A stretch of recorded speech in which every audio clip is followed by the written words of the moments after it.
اور خواتین و حضرات، مجھے خوشی ہے کہ آج ہم سارے ایک بار پھر آغوش میں اس طرح جمع ہیں کہ اس کا ایک باقاعدہ افتتاح بھی ہو رہا ہے اور ہم اپنی آنکھوں سے ان بچوں کو بھی دیکھ رہے ہیں جو یہاں زیر تعلیم ہیں، زیر کفالت ہیں اور الحمدللہ بہت اچھا تعلیمی اور تدریسی سلسلہ اس کے اندر موجود ہے۔ میں اس موقع پہ مبارکباد دینا چاہتا ہوں سب کو، اور خاص طور پر تذکرہ کرنا چاہتا ہوں مرحوم غلام رسول صاحب کا، جن کی طرف سے، جن کے نام پہ ان کے بچوں نے، عبدالخالق انصاری صاحب نے اور فیملی نے یہ عطیہ دیا، جس کی بنیاد پر اس آغوش کا سلسلہ آگے چلا۔ جاوید صاحب نے انکساری سے کام لیتے ہوئے خود کریڈٹ نہیں لیا، میری طرف دھکا دے دیا اس کو۔ اصلاً تو یہ یہاں کی جو ٹیم ہے جس میں خود جاوید صاحب بھی ہیں اور شیخین یہ موجود ہیں، اور انہوں نے مل کر اس بڑے کام کو سنبھالا، اور سچی بات یہ ہے کہ بہت ہی عمدہ طریقے سے یہ سارا سلسلہ جو آپ کو نظر آ رہا ہے اس کو قائم کیا۔ خواتین و حضرات، یہ جو یتیم بچوں کی کفالت کا پروگرام ہے، الخدمت فاؤنڈیشن پاکستان نے آج سے کوئی تقریباً 8 سال پہلے یہ سوچا کہ ہم اس ملک کے اندر اس کام کا آغاز کریں۔ یتیم بچوں کی کفالت کیوں؟ پاکستان کے اندر بے شمار لوگ ہیں جو ضرورت مند ہیں، جو پسے ہوئے ہیں، جن کے ساتھ آگے بڑھنے کے راستے موجود نہیں ہیں، اور وہ یہ چاہتے ہیں کہ کوئی ان کو سہارا دے اور وہ ان کو اپنے میدان کے اندر کھڑا کرے۔ لیکن غالباً پاکستان کا ہر طبقہ اپنے لیے کوئی نہ کوئی آواز اٹھا سکتا ہے۔ طلبہ مظاہرے کر لیتے ہیں، سڑکوں پر آ جاتے ہیں، کسان یہ کام کر لیتے ہیں، مزدوروں کی یونینیں اور انجمنیں ہوتی ہیں، حتیٰ کہ پاکستان جیسے ملک کے اندر تو بسا اوقات پولیس والے بھی اپنی ہڑتال کا بندوبست کر کے اس کا آغاز کر کے شروع کر لیتے ہیں بہت سارا سلسلہ۔ لیکن جس کے بارے میں ہم نے سوچا، یہ طبقہ ایسا ہے کہ جن کی کوئی زبان موجود نہیں ہے، جو اپنے آپ کو آرگنائز نہیں کر سکتے، جن کا اللہ سے امیدوں کے علاوہ غالباً کوئی اور دوسرا سہارا نہیں ہوتا۔ اور یہی سبب ہے کہ دین نے بھی اور رسول اللہ صلی اللہ علیہ وسلم نے بھی سب سے زیادہ ترغیب جو دی ہمیں، وہ یتیم بچوں کی کفالت کے پس منظر میں تھی۔ سو ہم نے یہ سوچا کہ پاکستان کے اس بڑے خطے کے اندر جو بچے ایسے ہیں جن کی مائیں بیوہ ہو چکی ہیں، جن کے حالات اس طرح کے نہیں ہیں کہ وہ ان کو تعلیم کے میدان میں آگے لا سکیں، ان کی تربیت کا بندوبست کر سکیں، ہم ان کا سہارا بنیں گے پورے ملک کے اندر۔ اور ہم نے پورے ملک میں ایک ڈیٹا جمع کیا اور اس کی بنیاد پر یہ طے کیا کہ ہم 2 طرح اس کام کو کریں گے۔ ایک آغوشوں کی صورت میں جو آپ کو نظر آ رہا ہے، اور دوسرا ہمارا فیملی سپورٹ پروگرام، جو بچے اپنی ماں کے پاس موجود ہوتے ہیں اور اپنے قریب ترین اسکولوں میں اور تعلیمی اداروں میں جاتے ہیں اور وہاں سے بہت ساری چیزیں حاصل کرتے ہیں۔ تو اس طرح اس ملک کے اندر کوئی تقریباً آپ یوں سمجھ لیجئے کہ کوئی 16-17 ہزار یتیم بچے اور ان کی مائیں ہیں جن کی کفالت کا پروگرام الخدمت فاؤنڈیشن نے اس کا آغاز کیا ہے، اور یہ ہر سال اس کے اندر اضافہ ہو رہا ہے۔ کووڈ کی وجہ سے پچھلے سال ہم کو بہت بہتری نہیں لا سکے تھے اس نمبر میں، البتہ اس کے بعد پھر یہ سلسلہ دوبارہ شروع ہوا ہے۔ میں یہ توقع کرتا ہوں کہ آئندہ آنے والے سالوں میں اس کے اندر خاطر خواہ اضافہ ہوگا،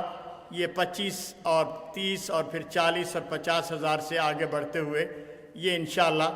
لاکھوں کی تعداد میں ان بچوں کا سہارا بننے کی ہم سارے مل جل کر کوشش کریں گے، اس لیے کہ یہ اجتماعی فریضہ ہے جس کے اوپر ہم سب کو اکٹھے ہو کر اس کام کو کرنا اور سنبھالنا ہے۔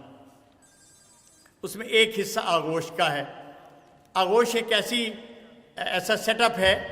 کہ جس کے اندر ہم ان بچوں کو، جو ہونہار بچے ہیں، وہ سارا ماحول فراہم کرتے ہیں جس کے اندر ان کی ساری ضروریات کو پورا کیا جائے۔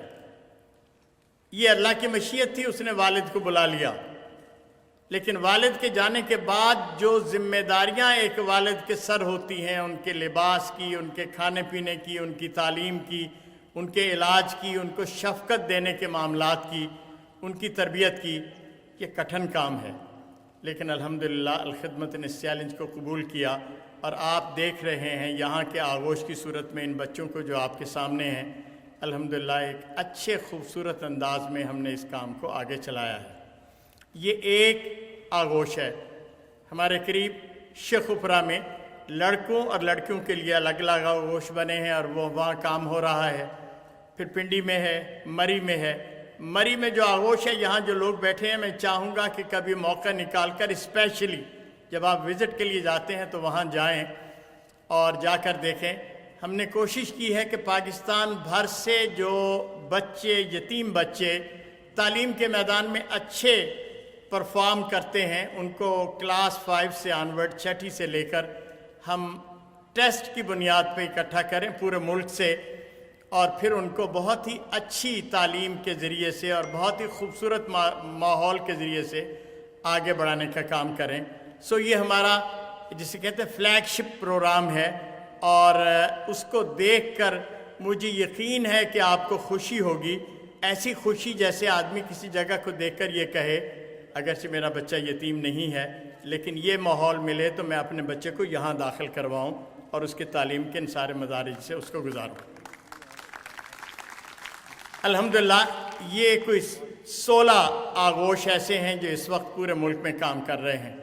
کراچی میں بھی بن چکا ہے، سندھ کے اندر حالہ کے مقام پہ ایک آغوش تقریباً تیار ہے، اس سال کے اینڈ پہ انشاءاللہ اس کا افتتاح ہوگا۔ گلگت کے اندر تعمیر کا کام تیزی سے جاری ہے، انشاءاللہ اس کو لے کر چلیں گے۔ ابھی کوئی 2 ہفتے پہلے چترال کے اندر ہم اس کا افتتاح کر کے آئے ہیں اور وہاں آغوش کا سلسلہ بنا ہے۔ سو یہ ایک یوں سمجھ لیجئے کہ پاکستان کی دھرتی کے اوپر ایک چمکتے جزیرے ہیں جن کو ہم نے مختلف مقامات پہ سیٹ کیا ہے تاکہ ہم ایک ایگزامپل بن سکیں لوگوں کے لیے کہ یتیم بچوں کی پرورش کے ادارے کس طرح کے ہوتے ہیں اور ان کے اندر کیا کیا چیزیں ہونی چاہیے، اور اس کے ساتھ یہ معاملہ آگے بڑھ رہا ہے۔ میں آپ سارے بھائیوں اور بہنوں کا شکر گزار ہوں جنہوں نے یہاں سے آغوش کے قیام کا تقریباً آغاز کیا تھا، اور جیسا تذکرہ کیا جاوید صاحب نے، ہم جب پہلی دفعہ یہاں جمع ہوئے تو ایک نقشہ تعمیر کر کے بنا کر اسے آرکیٹیکٹ سے انہوں نے مجھے کہا کہ اگر اس کو لے جائیں آپ مڈل ایسٹ میں اور کسی شیخ سے کہیں کہ وہ اس کا یہاں تعمیر کا آغاز کرے تو یہ بہت اچھا ہوگا۔ تو میں نے ان سے کہا بھائی اگر یہ سندھ کا کوئی علاقہ ہوتا، کوئی گوٹھ ہوتی، کوئی آواران ہوتا، کوئی اور ایسا شہر ہوتا تو مجھے لے جا کر دکھانے میں خوشی بھی ہوتی اور لوگوں کو بھی سمجھ میں آتی۔ جب میں یہ گوجرانوالہ کے بارے میں لے کے جاؤں گا جہاں انڈسٹری ہے اور جہاں بزنس فلورش کر رہا ہے بہت تیز رفتاری کے ساتھ، تو لوگ کیا کہیں گے؟ کیا گوجرانوالے لوگ ایسے ہیں کہ وہ یتیم خانے کے لیے سعودی عرب اور مڈل ایسٹ میں جائیں گے اور اپنے باقی سارے کام وہ یہاں کر سکتے ہیں؟ تو انہوں نے بھی اس پہ سوچا اور پھر عزم کیا، اور یہ عزم ایسا تھا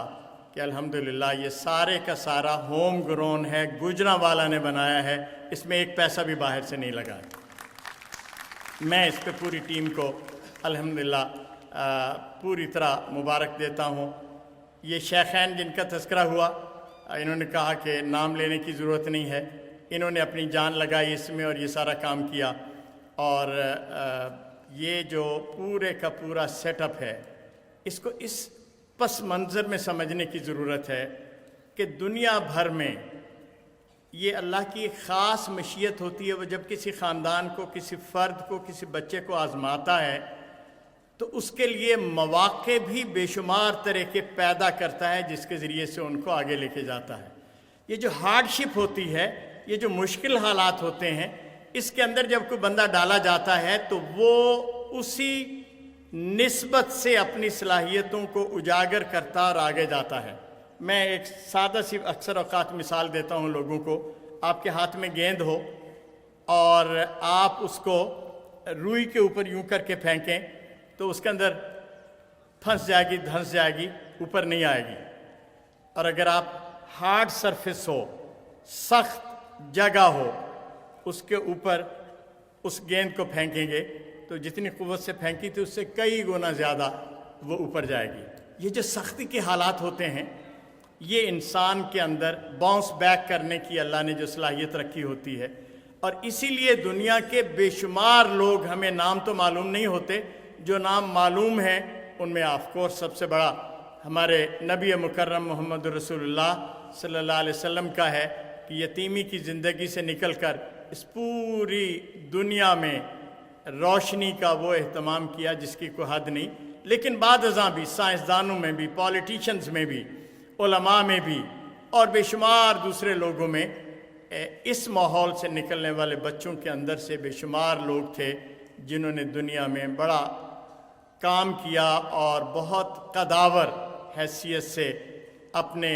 حالات کو سنوارا بھی اور اس کام کو لے کر چلے۔ یہ تو اس کا ایک حصہ ہے، لیکن اس کا دوسرا حصہ جس میں میں بات ختم کروں گا اور وہ یہ ہے کہ خواتین و حضرات، یہ تو سارے رائے، سوچنے اور سمجھنے کے نقطہ نظر سے ہے۔ میرے اور آپ کا حصہ یہ ہے کہ مجھے اور آپ کو نبی صلی اللہ علیہ وسلم نے جو بات فرمائی وہ یہ ہے کہ اگر آپ نے کسی یتیم بچے کے سر پہ ہاتھ رکھا، اس کے ساتھ حسن سلوک کیا، اس کی تربیت کا بندوبست کیا، اس کے حالات کو سنوارنے میں مل جل کر آگے بڑھے، تو وہ جو آنے والے دن ہیں جس کے بارے میں ہمیں یقین ہے کہ ہمیں وہاں پہنچنا ہے، وہ جس میں بڑی برگزیدہ روحیں منتظر ہیں ان لوگوں کے آنے کی جو بعد کے زمانوں میں جوائن کریں گی، ان کے ساتھ شامل ہوں گی، وہ سارے لوگ تو آپ کو دیکھیں گے ہی، نبی مکرم اپنے پڑوس میں آپ کی رہائش کا بندوبست کروانے میں آپ کے مددگار ہوں گے۔ یہ ایک بڑا اعزاز ہے، اور سچی بات یہ ہے کہ اس سے بڑا کوئی اعزاز ہو نہیں سکتا۔ اور مجھے بسا اوقات لوگ کہتے ہیں کہ آپ کی خواہش کیا ہے، تو میں یہ کہتا ہوں کہ زندگی سے جاؤں اور جب اپنے رب کے پاس حاضر ہونے کا موقع ملے تو میرے ارد گرد یہ جو بچے ہیں یہ چاروں طرف موجود ہوں اور میں ان کی معیت میں اپنے گناہوں کو لے کے اپنے رب کے پاس حاضر ہوں۔